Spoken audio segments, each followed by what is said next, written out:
विसाव्याला पाखरही घडीभर येते, पहाटेला घरट हे सोडून या जाती.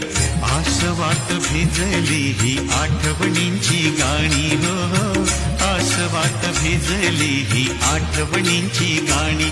माहेरची पाहुणी